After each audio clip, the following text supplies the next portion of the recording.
Welcome to Naptime Sports Talk Podcast. We are two dads talking sports during nap times. Thank you for tuning in to the latest episode. Welcome back to Naptime Sports Talk Podcast. For episode 11, we are going to do a first round NFL mock draft. So Zach, before we start, is there anything that you'd like to go over at all? Yeah, so I do want to bring up one thing, and we're going to start the podcast off on kind of a sad note, but we found out this morning that former cornerback Vontae Davis has passed away. It's just seems like a really sad story. I don't know if you watched the Hard Knocks when he was on there with the Dolphins. I think that was 2011 or 2012. Still one of my favorite seasons with him, and that was the year that Chad Johnson was on the Dolphins and ended up getting cut. But, you know, Vontae Davis ended up getting traded that year, and they filmed it all. And the first thing he wanted to do was call his grandmother.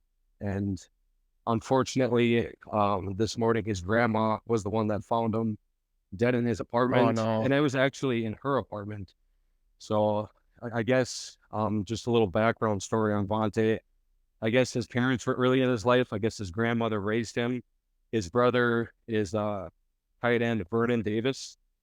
So, and it seemed like Vernon Davis, even though he was his brother, seemed like he was more of a father figure to him, being 5 years older. So just thoughts and prayers go out to his grandma and Vernon Davis, because losing him really, really sucks. Going back to his, playing career, very, very good, very, very underrated corner. Multiple-time Pro Bowler. He was a first-round pick out of Illinois. He, going back for me to the Maddens, that was a staple in my childhood growing up. He was 95 overall at one point in Madden. So he was that kind of player. And in my opinion, I still think that he's the best Indianapolis Colts corner to ever play for them. So we lost a good player today. And, yeah, dude, mental illness is no joke. And unfortunately, that's how some stories end. But yeah, just kind of a bad way to start the podcast, but I thought I'd get that out there. Yeah, for sure. And if people are going through mental illness, just seek out help and support and talk to people, because there are a lot of resources out there for you if you have if you have some mental health issues that you need to take care of. So yeah, very sad story. So rest in peace to Vontae Davis, and thoughts go out to his family, and our prayers are with them. Yep, absolutely. But switching topics here, this is going to be our last mock before we're going to release one more after this, but we're actually going to release that like right before the draft. So, I mean, we're a little under a month out, and dude, I can't wait to see how this mock draft is going to play out. Yeah, me too. It is officially April now too, so it is officially draft month as well. So I'm really excited. Let's go. One of the best months of the entire year. I love draft time. Summer's right around the corner, so let's go. Well, with the first pick in the 2024 NFL Draft, the Chicago Bears select quarterback Caleb Williams out of USC. So I'm sticking with this pick. He's a clear-cut number one quarterback in this draft. He has some of the best arm talent we've seen maybe since Patrick Mahomes. And even Patrick Mahomes wasn't this hyped up coming into the draft. Yep. So Caleb Williams definitely will have a nice supporting cast there in Chicago with DJ Moore, Cole Kmet, and then the acquisition of Keenan Allen. So they're doing everything possible to make sure that he comes in and he's ready to succeed. They also have the 9th overall pick in this draft, where they could go and add to the offensive line if needed. They could add potentially another wide receiver depending on how the draft unfolds. But yeah, I think Caleb Williams to Chicago is a clear-cut number one. And man, that is going to be scary to see him in Chicago. And if they hit on it, they're going to have their franchise guy for years to come. Yeah, yep, no doubt about it. Grand Slam pick. I said before, best quarterback prospect I've ever seen. The Chicago Bears have never had a 4,000-yard passer in a season in their entire franchise history.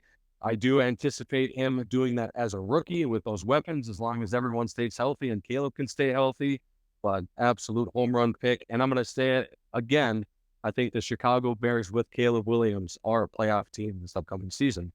So with that being said, with the number 2 overall pick in the 2024 NFL Draft, the Washington Commanders are taking Jaden Daniels, quarterback, out of LSU. I just think he's the perfect fit there. We've talked about Cliff Kingsbury a million times and the quarterbacks that he's coached. I think that's just a perfect fit. I think that's a big reason why Dan Quinn and those guys went out and got a guy like Cliff Kingsbury. So Jaden Daniels is the new franchise quarterback in Washington. They also have good weapons too. So I anticipate him having one hell of a rookie season. Yeah, home run pick too. Out of all the places, maybe Chicago's, too, but Washington may be the more ready team right now with just the weapons they have with Jahan Dotson, and they have a pretty solid offensive line. Yep. They have a good rushing tackle with Brian Robinson. Yeah. And I forget who they signed. They've signed someone Austin else Eckler. at halfback. Austin Eckler, there you Yep. go. So, yeah, Washington, Jaden Daniels, watch out Yep. because that NFC East just got a whole lot better. Absolutely. Well, number 3, I have the New England Patriots on the clock. And, I don't know if we get to draft night and New England's still picking there at number 3, what they'll do. This is a prime spot to trade back, maybe for a team to trade up like the Vikings or another quarterback needy team to trade up in this spot. If I had to guess, I would think the Vikings would have a good shot at getting there.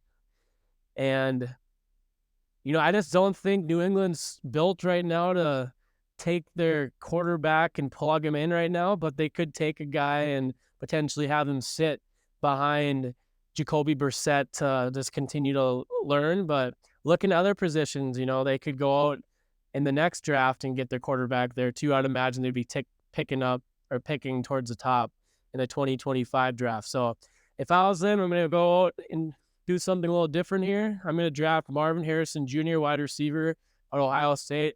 I get my number 1 wide receiver there. Wow, surprising pick, but I love it. Marvin Harrison Jr., we've said it a ton.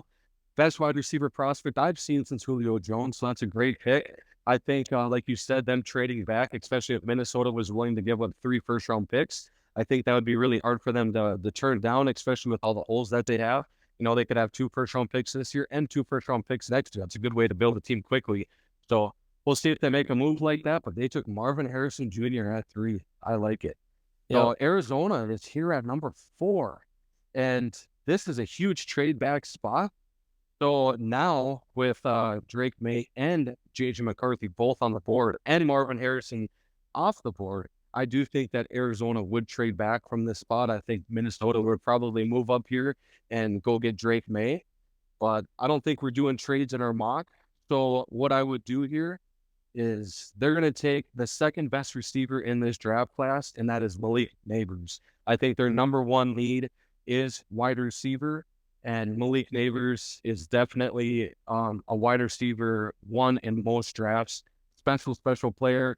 Reminds me a lot of Antonio Brown, like I said, gives Kyler Murray a true number 1 receiver. So we see receivers go back-to-back at 3 and 4. So yeah, I think that's a great pick for the Arizona Cardinals at 4 with Malik Nabers. I like it a lot. Like I said before in previous episodes, he's definitely not no consolation prize at wide receiver. So, like you said, he would be a clear-cut number 1 in other drafts as well. Absolutely. So number 5, the Los Angeles Chargers are on the clock. So I just think that, trading away Keenan Allen, they could go wide receiver routes. They don't have Mike Williams anymore too. So it's like, who the heck is Caleb or Justin Herbert going to be throwing to? Yes. That's my number 1 question. They also need to address the offensive line. They could use another offensive tackle potentially.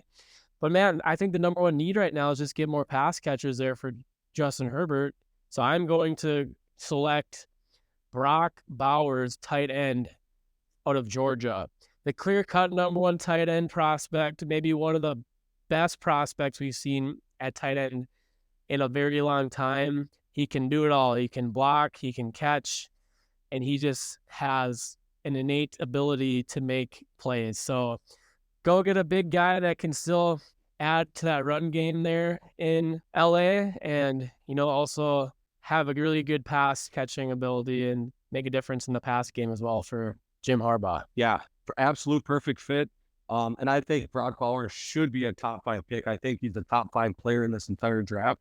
So that's definitely not a reach at all. Definitely a chess piece guy that Jim Harbaugh could use in that offense. You can line him up outside, you can line him inside, you can line him up at tight end. So just a nice chess piece to have.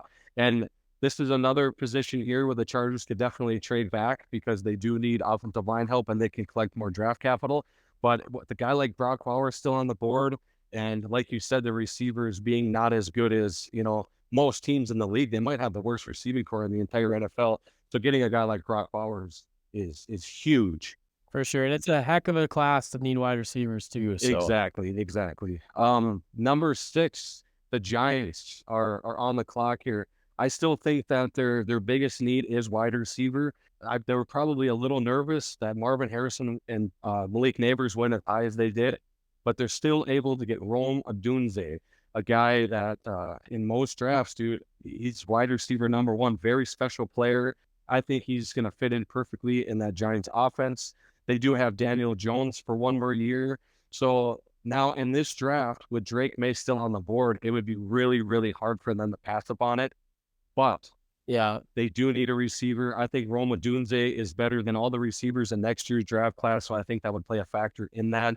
So I'm going to take Rome Odunze with the number 6 pick for the New York Giants. very nice pick. Very nice pick. Well, with the number 7th pick, I have the Tennessee Titans here sitting on the clock. And based on X or Twitter, a lot of their fans are thinking left tackle. They need a left tackle. That's what they would like, or a wide receiver. I think, they just added in Calvin Ridley and they have DeAndre Hopkins there as well. But man, I think you're sitting here, you can get your potential left tackle of the future, a guy whose ceiling could be Hall of Fame or even just all pro. Yep. And the floor is just a really solid starting left tackle. So I'm going to be taking Joe Alt out of Notre Dame. Yeah, that's the perfect fit for him.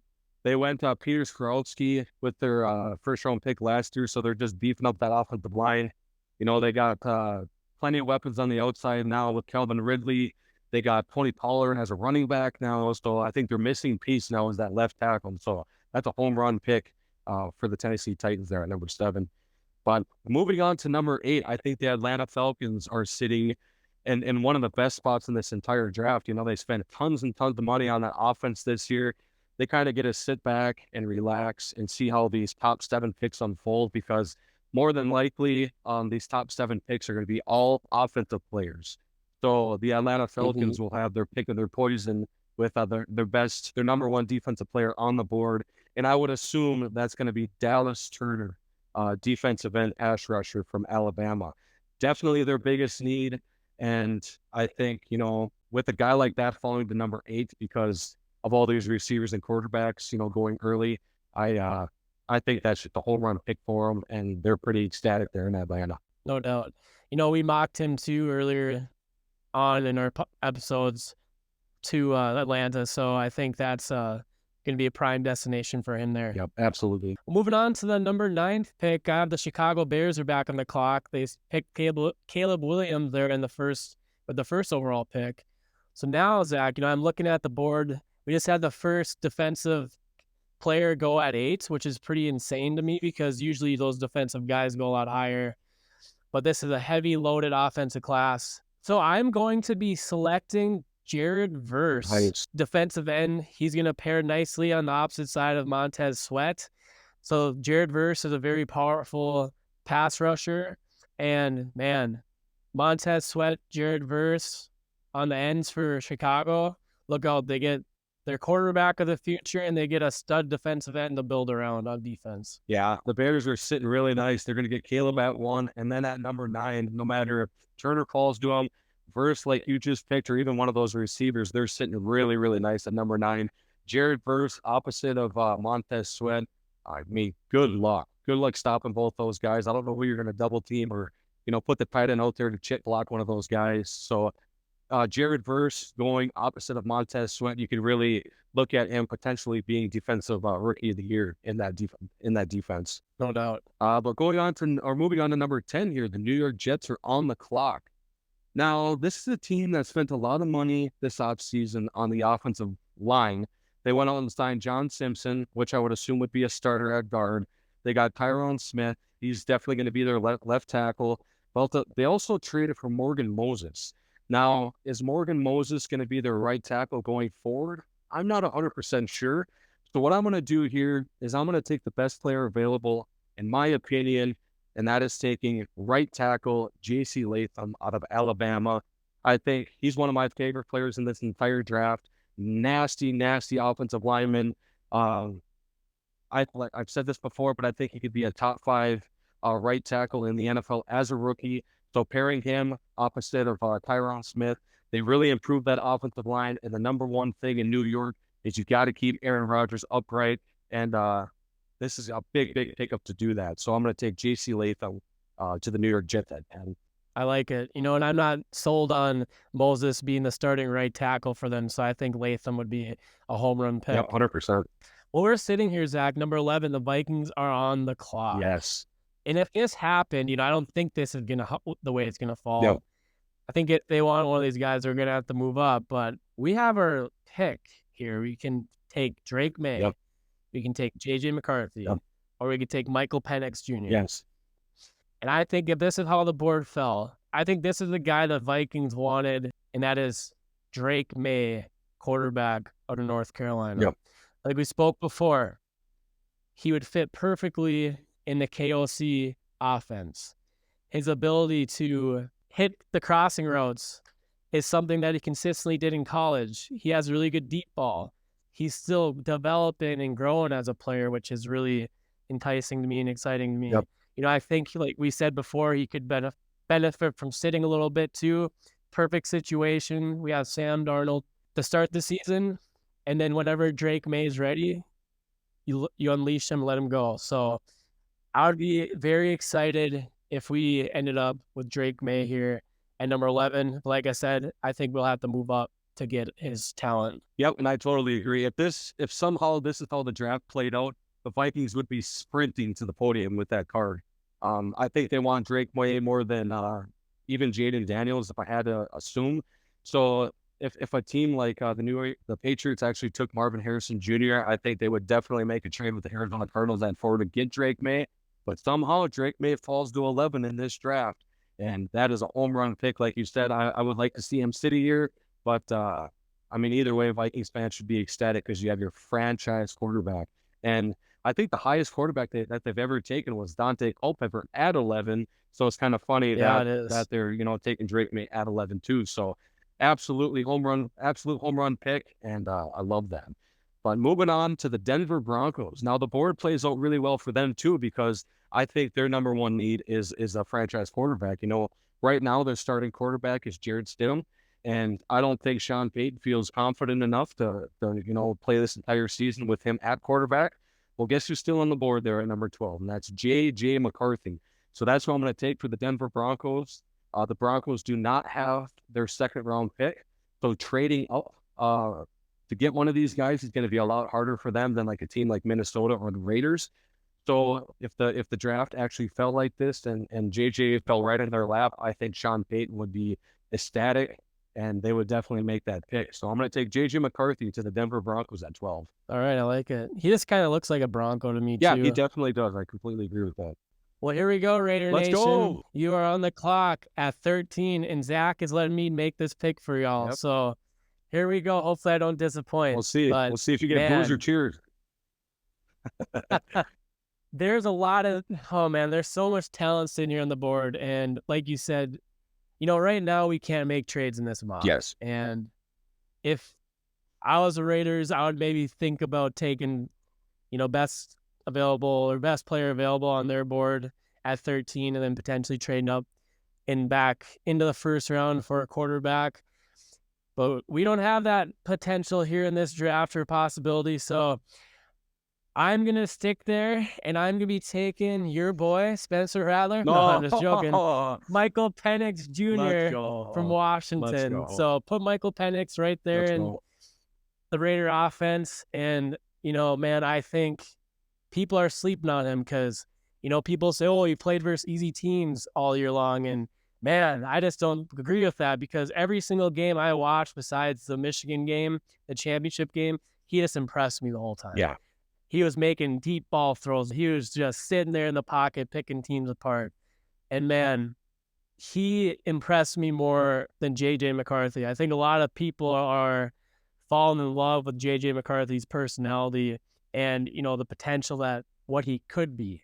He is a proven winner there at Michigan, didn't lose many games, but man, I think Michael Penix is going to be a first round quarterback and he's going to go in the top 20 at this point, especially the way he threw the ball at his pro day as well. So Yeah, definitely. And if this happens, I know we're going to be watching the draft together. I'll be standing up, throwing out a couple fist pumps, dude. I'm going to be super happy with this pick.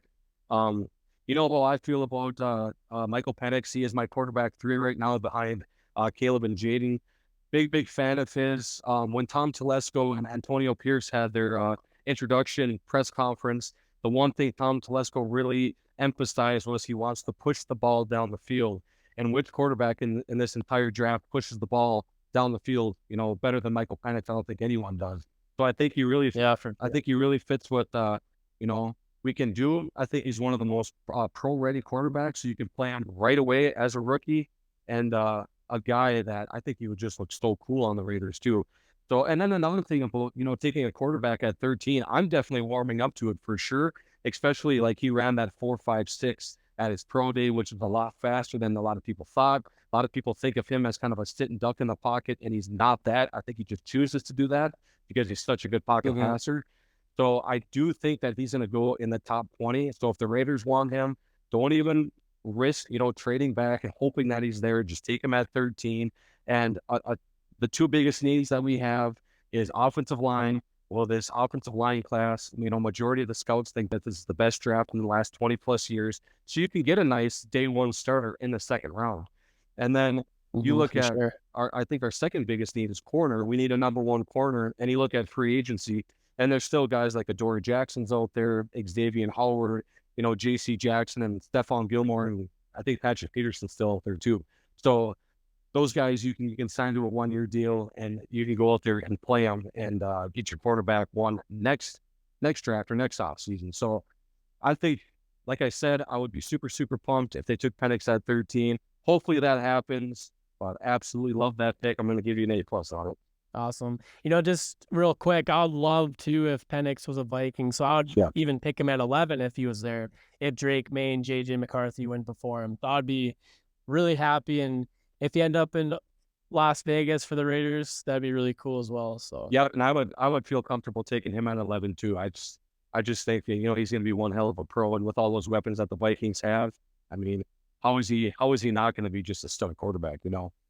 Yeah, no doubt. But moving on to the Saints at 14, their number 1 need, in my opinion, is still offensive line. I think they need to keep Derek Carr upright. Derek Carr actually played very well for him. He threw almost 4,000 yards, 25 touchdowns, and I think 8 interceptions. So if you look at his stats, he played really well for the Saints. They drafted that Trevor Penning from, I think he was Northern Iowa, in the first round a couple of years ago, and he's been an absolute bust. So they need to go out and find their new franchise left tackle. And I think Alu Fashanu from Penn State would be a perfect fit there. You can plug him in.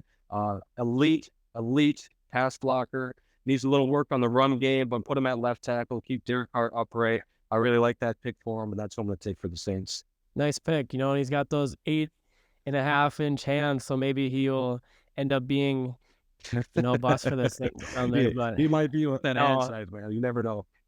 Yeah, no, that's just a joke. We don't wish any player to be a bust. No, obviously, we want to see these guys. That's one of my favorite parts of the draft is seeing their dreams come true. So yeah. Unless they go to the Chiefs. If they go to the Chiefs, they can be a bust. Yeah, that's true. Yeah. That's true. I just have my feelings about the Saints. Yeah. Oh, dude, I totally agree. Yeah. All right. Well, sitting here at number 15, the Indianapolis Colts are on the clock. There are a lot of players defensively here sitting here as well, and they could go DB. They could, need another cornerback. They could maybe find another wide receiver to add to their offense to give Richardson another weapon. And man, Brian Thomas Jr. Man, out of LSU is just staring at me right now, dude. He just give me a little stare down. He's like, pick me, pick yeah, me. that's a perfect And you fit. know what? I'm gonna give him his wish because give Anthony Richardson another weapon. Brian Thomas, home run hitter.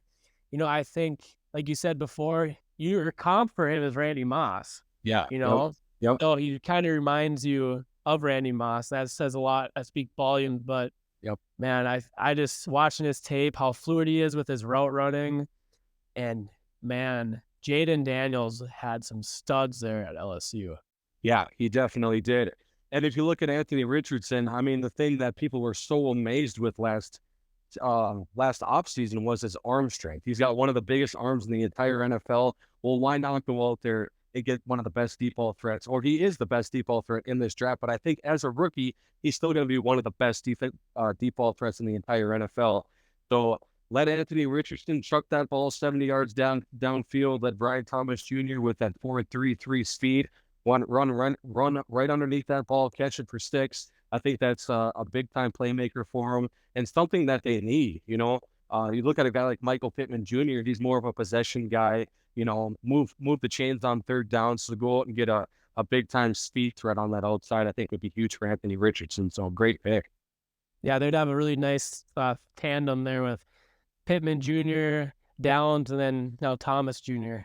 Yeah, there's no doubt about it. Colts fans should absolutely be ecstatic about that pick. Number 16, we're moving on to the Seattle Seahawks. I still think their biggest need is just kind of beefing up that offensive line. They lost starting guard Damon Lewis, who got a huge deal in Carolina. I think that was like 4 years, 50 plus or close to 60 mil if I remember right. So I still think their biggest need is offensive line. So I'm going to go out and take Troy Fontenot. If I have no idea how to pronounce his last name, but the guy from Washington, he can play tackle, he can play guard. I think at the next level, he's more of a guard. So they could just take him, plug him into that Damian Lewis's role, and I don't think he really missed a beat, to be honest. Yeah, I know he could potentially be an all-pro type guard too. So he's a guy we talked about last episode. Always has a crop top with his little gut hanging out. So Yep, yep, keep him in Seattle. That'd be a really nice pick there for the yep. Seahawks. Well, sitting here at number 17, we haven't had any D-backs go yet, man. Yeah, And, it's crazy. The Jaguars, man, they have the needs in the trenches, I just feel still. So thinking here, I think they could use maybe a center. And I don't know if this is too high for him, but he is one of my favorite players in this draft, and that's Jackson Powers Johnson out of Oregon. So I'm going to take him right there, give Trevor Lawrence his center of the future to work with. One of the most powerful, most physical centers in this class. The way he handled himself down at the Senior Bowl we talked about before, he locked down the big interior defensive tackles with ease. So I think that's something that's very exciting to add there in Jacksonville, and they get their center of the future. Yeah, a great pick. I think Jackson Powers Johnson, if I had to guess, I think he's the safest player in this entire draft. I have no idea how he could possibly go out there and be a bust. He's just dominant against the run, dominant against the pass. So there you go. You got your center for the next, decade. So great great pick for the Jacksonville Jaguars. But moving on to the Cincinnati Bengals at 18. Now I'm not really sure what they're going to do. Now they still need offensive line. They did go out and sign Trent Brown to play right tackle for them. So I think their bookend tackles are good with Trent Brown, and then they got Orlando Brown on the left side. So you got two Mathis at tackle. So I think they're good there.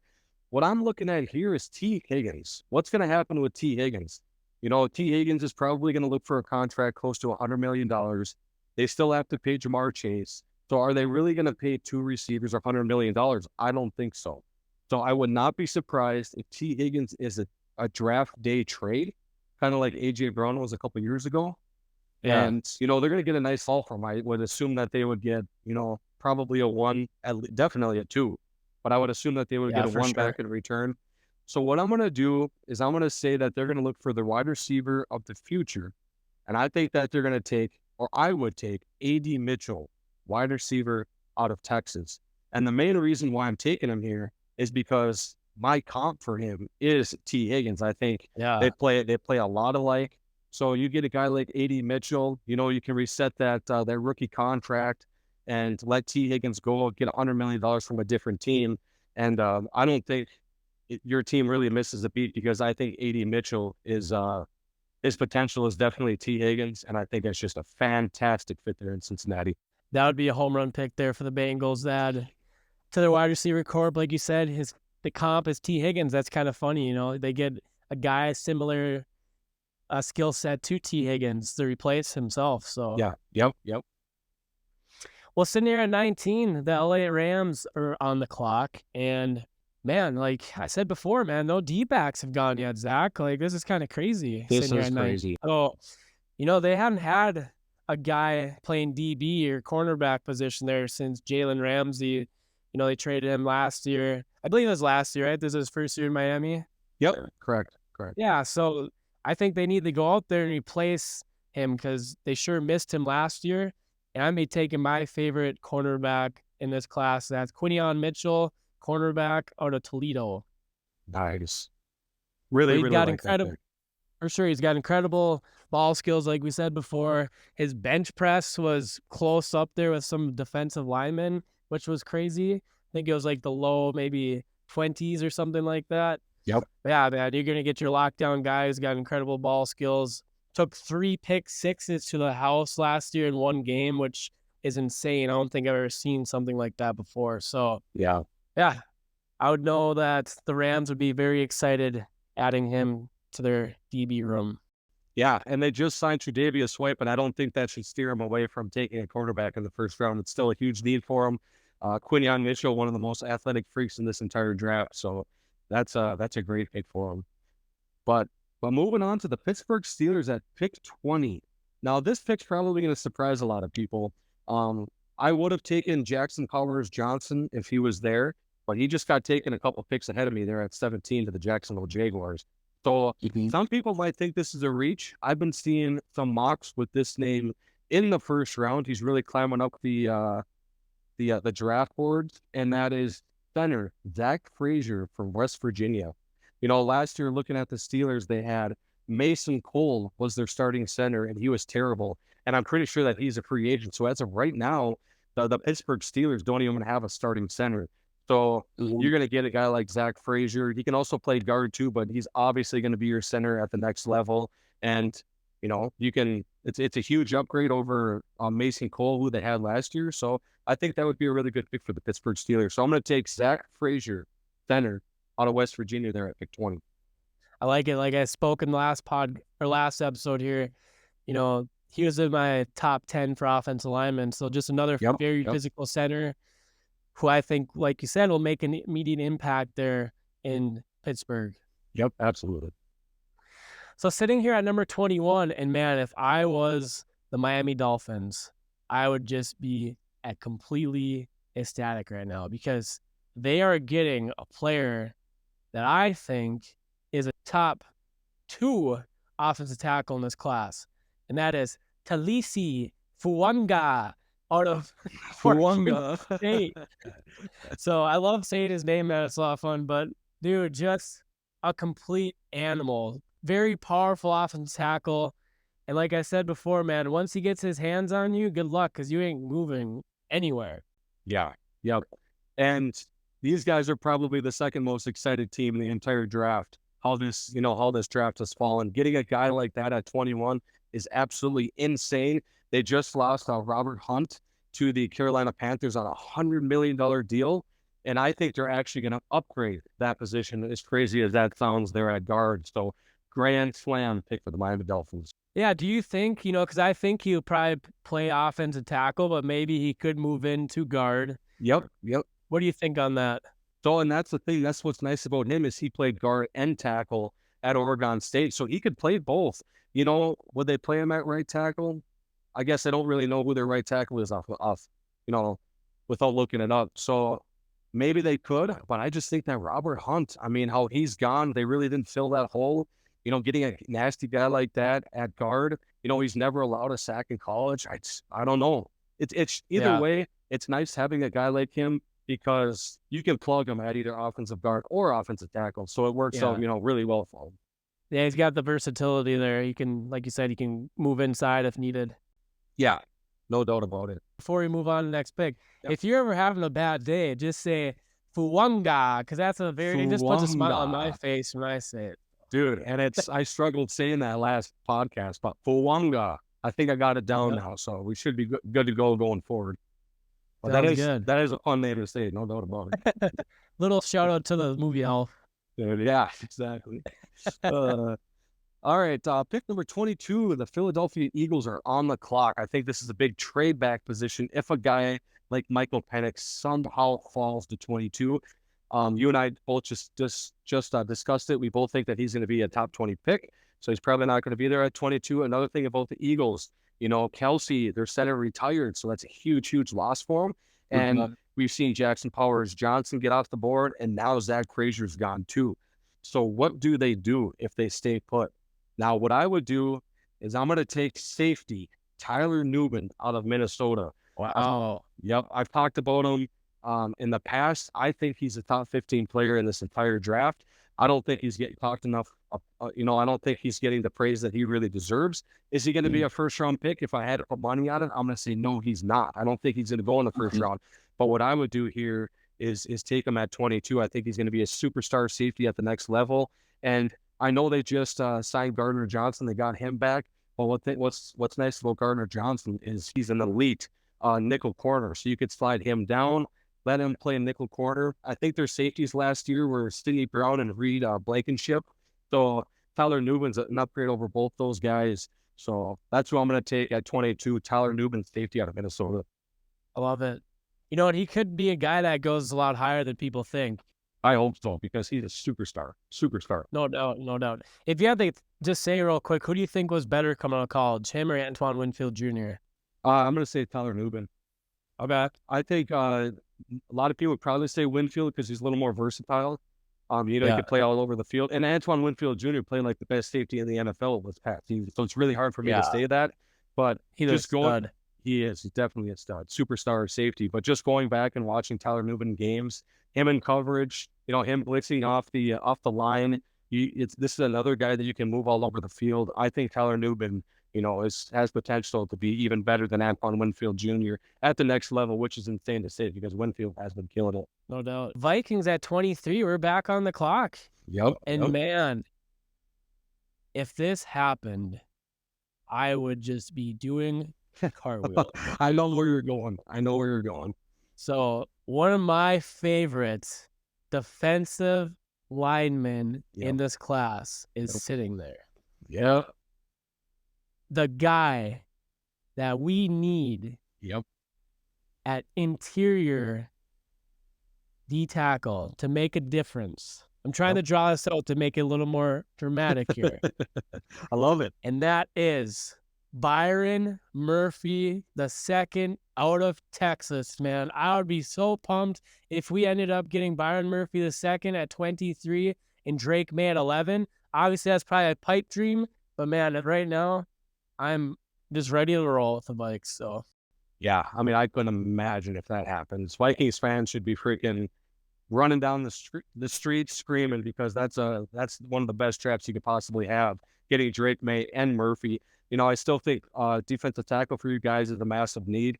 You guys have Harrison Phillips, but I think after that, like, who's going to be your other nose tackle? Like, is it going to be Tillery? Sure. Who's it going to be? Someone's going to have to step in that role and play. But if you get a guy like Murphy at 23, which I don't even know if he's going to be there at 23, but if he is, I mean, home run pick. And Vikings fans, that's an A++ draft right there. No doubt. But moving on here to the Dallas Cowboys at 24, their biggest need is still clearly wide receiver. Right now their top three wide receivers are CeeDee Lamb, Brandon Cooks, and Jalen Tolbert. They got rid of Michael Gallup. He wasn't really a factor last year at all, so that's not a huge loss. But just looking at their wide receiver too from last year, Brandon Cooks, he finished the season with 600 yards, but he had 173 of them in one game against the Giants. So they definitely need a wide receiver number 2. I think the best fit out opposite of CeeDee Lamb would be a guy that could stretch the field. So CeeDee Lamb can eat a little more down low. And I think Xavier Worthy, keeping him in Texas, they're at 24 would be a home run pick. You can't put a corner one-on-one with Xavier Worthy with that speed, that 4.21 speed, record-breaking speed. He's going to torch you every time. So you're going to have that safety up on top. So you got two guys right off the bat that have to worry about Xavier Worthy, and that's going to free up CeeDee Lamb a lot in that offense. So CeeDee Lamb put up historic numbers this year for the Dallas Cowboys, had a crazy season, and with a guy like Xavier Worthy on the opposite side, I think he can even take his game to another level. So I'm going to take Xavier Worthy there at 24. Keep him at Texas, or keep him down in Texas, and watch out for the Cowboys, man. Yep, no doubt. Sitting here at number 25, I have the pleasure of picking for the Green Bay Packers. So the Packers have some offensive line, needs, I would say, after letting Bakhtiari go. And man, this, like I said before, this is a heck of a class, need offensive tackle. So I'm going to pick Amarius Mims, offensive tackle to Georgia. Just a mammoth, dude. Yeah. 6 foot. I think he's like, 6'8", maybe 350 pound plus at least. So, a guy that we say is an absolute dog. I just love his size and how he handled himself for his top talent in the SEC. He's going to be a lockdown guy there at the tackle position. And man, the Packers just keep getting better.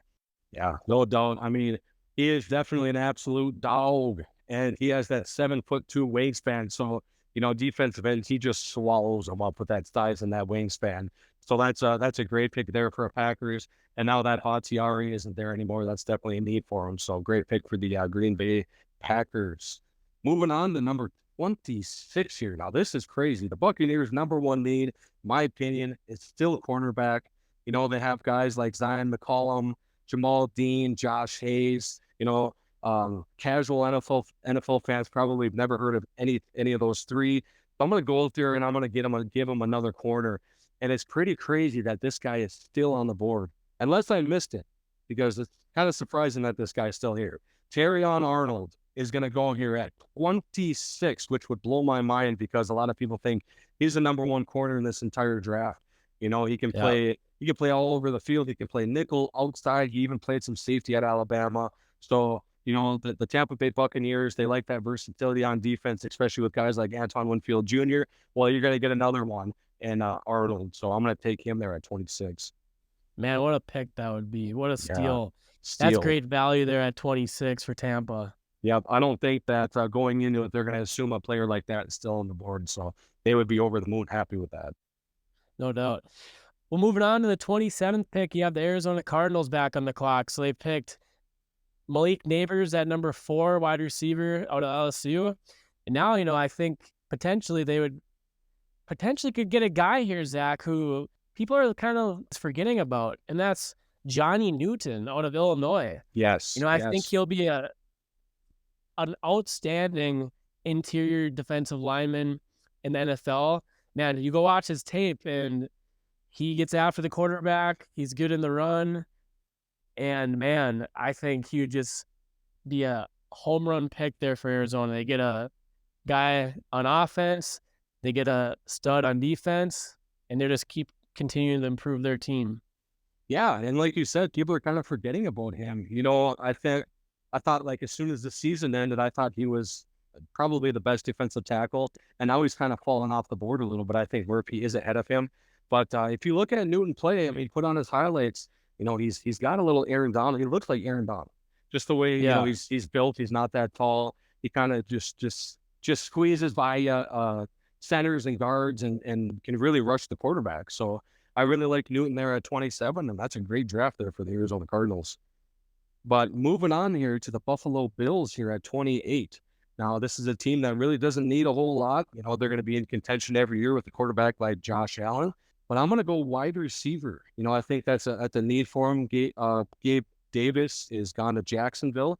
Talking about a guy like Stephon Diggs, it seems like every offseason there's a little bit of drama. Like, I don't know if he even wants to be in Buffalo. So that's kind of a headache. And let's be honest, the second half of the season there in Buffalo, he was a non-factor. I mean, Yeah, he had definitely. like 11 or 12 game span where he didn't have 100 yards, and I think he had like 3 touchdowns in like 11 games. So he was a total non-factor. Um, so I would still go receiver here, and this is going to be a selfish pick because I want to see this and I want to see this bad. I would take I would take wide receiver Troy Franklin out of Oregon. Now, Okay. is he going to be a first round pick? Like I said before, if I had to put my money on it, probably not, but this is what I would do. I think we talked about him last podcast, how he was kind of handcuffed in that Oregon offense, and he still had 81 catches, 1,400 yards, and 14 touchdowns. But Josh Allen loves to push the ball down the field, and I think Troy Franklin at the next level, I think his best skill set is going to be catching those deep balls. He's so freaking explosive. So I'm going to do a selfish pick here, take him at 28 because I just want to see Josh Allen throw deep balls to Troy Franklin for the next 8+ years because I'm a big fan of his game.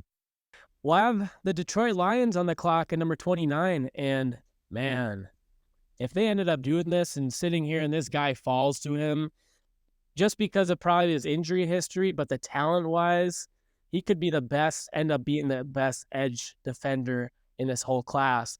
And that's Laiatu Latu out of UCLA. So, man, if the Lions add him, have him and Hutchinson on the edges, oh, watch out. Yeah, I mean, if a guy like that actually fell that far down, I mean, realistically, I wouldn't even be surprised if the Bears were to take a guy like that at 9. So the fact Yeah, that for sure. a guy like that could fall to the end of the first round, um, that's a crazy, crazy pick. They did go and sign Marcus Davenport to that bigger contract, but let's be honest, Oh, uh, gosh. yeah, let's be honest, they definitely still want to find a guy opposite Aiden Hutchinson. So I would Yeah, love no that doubt. pick for the Lions. But moving on here to the Baltimore Ravens, what are they going to do here at pick 30? They lost Patrick Queen to the division rival. He went to the Steelers. So do they take the best linebacker in this draft at 30? That's probably a little rich. They could take Edgerrin Cooper or Wilson. But what I'm going to do here is I'm going to go pass rusher. I'm just going to take best player available, in my opinion, and they're going to get a guy in Chop Robinson. Out of Penn State there at 30. Like I said a million times, he's more of a raw prospect, but I think a guy in that defense can really, flourish and have a great career. So I'm going to take Chop Robinson there at pick 30. I could see him for the Ravens, too. And I was wondering if he's going to fall out.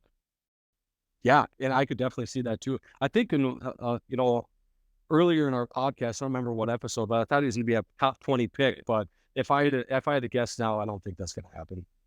Yeah, I think I know we were pretty excited about what he did as pro, or not at the pro day, but the NFL Combine. Combine, I absolutely. think the process goes on. He's just kind of falling back down, but Yep. really good pick there for the value though at number 30, because I think he's going to go anywhere from maybe 25 all the way to early to mid second round myself. Yeah, and they lost Jadeveon Clowney to the Carolina Panthers too. So Yep. maybe a guy that can just plug into that Clowney spot and play well for him. For sure. We'll have the San Francisco 49ers picking here at 31. Man, we have one of these guys is going to fall out, Zach. Cooper DeJean, Nate Wiggins, Kool-Aid McKinstry. Yeah, I could maybe see Kool-Aid falling out potentially. yeah. You know, All three but great yeah, corners though. yes, all three great corners. And if one of them fall out, they're definitely going early second round. That's for sure. So, Yeah, yep. looking at San Fran, I know they like their more physical corners. Cooper DeJean, I think he's more of an athletic guy. Nate Wiggins, he's got the size. Kool-Aid McKinstry, though, I think he's the guy that I'm going to take here at number 31. I think he's more of a press cornerback myself, and he'd fit really nicely in there in the San Francisco 49ers defense.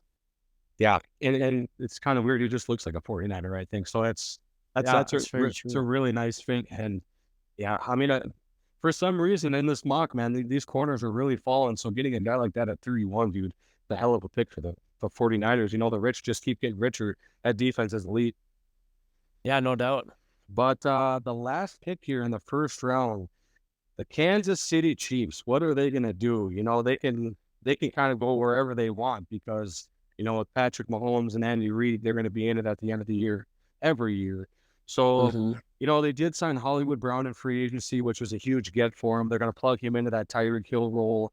But within the last couple of days, there's been a little crazy news about Rashee Rice. Got into a little race, a little car accident. Luckily, no one got killed. But who really knows what's going to happen with that? Is he going to get suspended? I'm not really sure. So Sounded like it's like a 6-vehicle crash that he caused. yeah, and the video is out there, and it's pretty freaking horrific. So the fact, those guys were hauling some ass, they were driving really fast. It was the middle of the day. Luckily, no one, like I said, no one got killed. That was the huge thing. But Yeah, for sure. Rashee Rice ended up fleeing the scene. So he crashed his Yeah, he car and just he took left. off. Yeah, so Not that's good. no, Not good. that's an absolute terrible look. So we'll see I what think that's happens a with him. felony if you leave a crash scene, no Yep. matter what. Yep, absolutely. So that's the thing. Is he going to get suspended? I could definitely see it. Now he was their number one receiver last year. I think he had like 9 touchdowns as a rookie, which was pretty impressive. So I think receiver is still a need for him with the uncertainty with Rashee Rice. Right now looking at the receivers, they have Hollywood Brown, Justin Watson, Sky Moore, and Kadarius Toney, and those receivers are not good. Besides, Hollywood Brown, Sky Moore's kind of been a bust, and Toney can't catch the ball. So I'm going to go receiver here. I'm getting long-winded, but I'm going to take wide receiver Keon Coleman. And the main reason why I'm picking him over some other guys is because of his big frame. He's going to see a ton of one-on-ones there in Kansas City. I think that Patrick Mahomes needs a little more help in the red zone. And I think a guy like Keon Coleman, other than Brian Thomas Jr., is the best red zone threat receiver in this draft. So it's going to take a little pressure off Mahomes. It's going to take a little pressure off Travis Kelce. And if Keon Coleman goes there at 32 and he ends up on the Chiefs, you guys should definitely try to get him on your fantasy football team, because I could see him catching double-digit touchdowns as a rookie. Yeah, that'd be a nice pick. And like you said, man, put him right in the red zone. I think he's going to be a difference maker right from the get-go. And having Patrick Mahomes throw you some jump balls there, he can put that ball place wherever he wants. So that'll be a very unfortunate pick for just football fans, because it just makes them, it's Kansas City Chiefs, even better. Yeah, exactly. I mean, I would hate to. I like Coleman a lot. I really do. He's one of my favorite receivers in this draft. Last podcast I had him pretty high in my top 10. So I would hate to see that, but it just makes too much sense, especially with that red zone factor like we talked about. I just think that would be a really good pick for him. No doubt.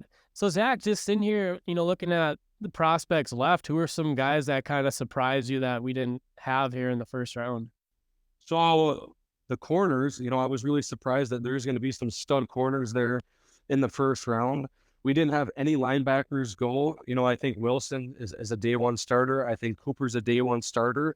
And looking at the receivers, man, there's a ton of receivers, good receivers. I mean, McConkley is still on the board there.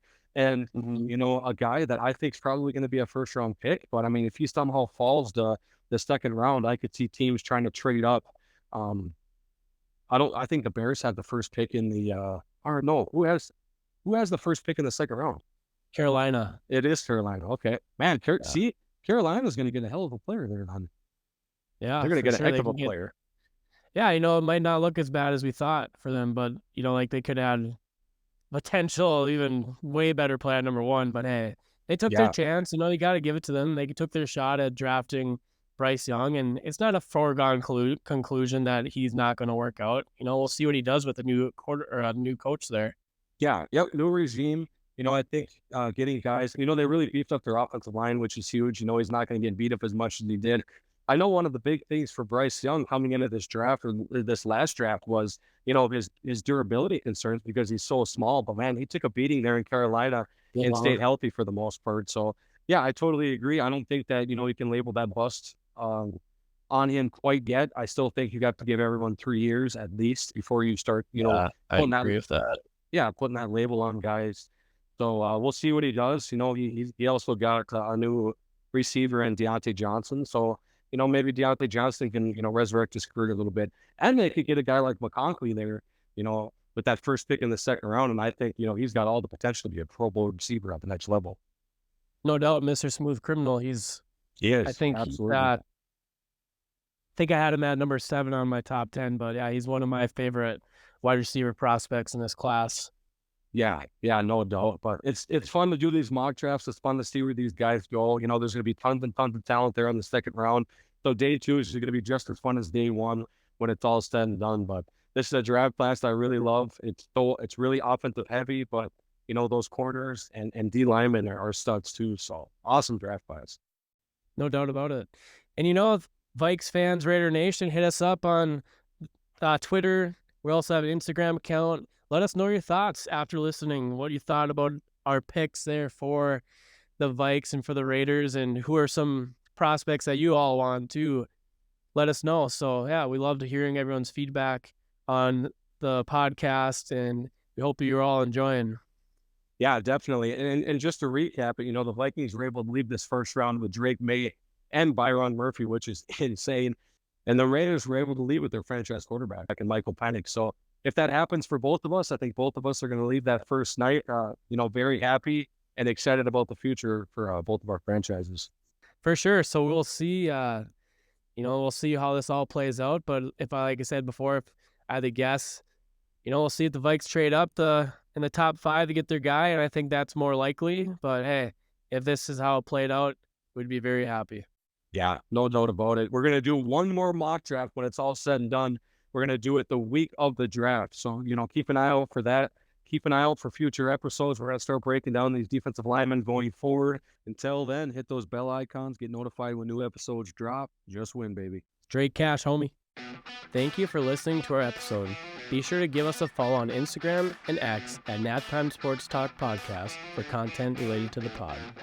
Thank you for the support.